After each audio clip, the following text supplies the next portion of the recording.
تعالوا إلى ما أنزل الله وإلى الرسول رأيت المنافقين يصدون عنك صدودا আল্লাহু আকবার আওয়াজ হয় নাই।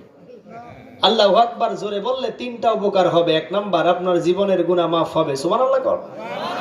দ্বিতীয় নাম্বার, আপনার যদি হার্টের কোনো অসুখ থাকে, হার্টের অসুখ আল্লাহ পাক ভালো করে দিবে, সুবহানাল্লাহ বলে। তৃতীয় নাম্বার, আশেপাশে শয়তান থাকলে 1 মিনিট 13 সেকেন্ডের মধ্যে পলাইতে বাধ্য হবে। কথা বলেন ঠিক কিনা? সুতরাং কোরআন তেলাওয়াত শুনলে আল্লাহু আকবার আসতে বলবেন না জোরে বলবেন? দেখি কেমন জোরে বলতে পারেন। আল্লাহ তাআলা বলতেছেন, কোরআন বলছে, ওয়া ইযা ক্বিলা লাহুম তাআলাউ ইলা মা আনজালাল্লাহু ওয়া ইলার রাসূলি রাআইতাল মুনাফিকিনা ইয়াসুদ্দুনা আনকা সুদুদা। আল্লাহ তাআলা বলতেছেন, হে নবী, আপনি দেখবেন যখন মানুষগুলোর সামনে কোরআন দিয়ে আপনি নবী যখন মানুষগুলোকে দিনের দিকে ডাকবেন, তখন দেখবেন এক শ্রেণীর মানুষ আছে যাদের সঙ্গে কোরআনের আলোচনাগুলো মিলবে না। এই মানুষগুলো আস্তে করে ডান পাশ দিয়ে কেটে পড়বে। আমার ভাইরা এবার কান লাগান। এখানে আমরা যারা আছি, আমাদের মধ্যে যাদের সঙ্গে কোরআনের আলোচনাগুলো মিলবে না, নজর করে দেখবেন আস্তে করে ডান পাশ দিয়ে কেটে যাবে। কথা কোন ঠিক কিনা?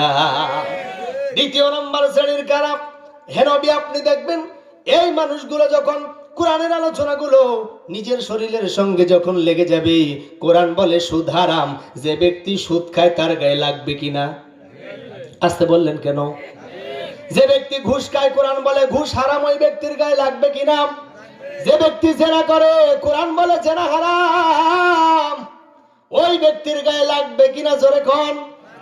হে নবী, আপনি দেখবেন দ্বিতীয় নাম্বার শ্রেণীর এই মানুষগুলো যারা কোরআনের তেলাওয়াত করে শোনাবে, এদের উপরে গায়ে পর্যন্ত আক্রমণ করবে। কথা কোন ঠিক কিনা? আজ আমাদের সমাজে এমন ব্যক্তি আছে না নাই? আসতে বলবেন না, আছে না নাই? 2 নাম্বার শ্রেণী গেল। এবার তৃতীয় নাম্বার শ্রেণী। কোরআন পড়েছে আবু বকর, কোরআন শুনেছে আবু বকর, কোরআন শুনেছে আবু জেহেল। এবার বলেন তো, নাম দুইটা সেম হলেই কি জান্নাত দুইজন পাবে? আসতে বললেন কেন পাবে? আশারায়ে মুবাশশারা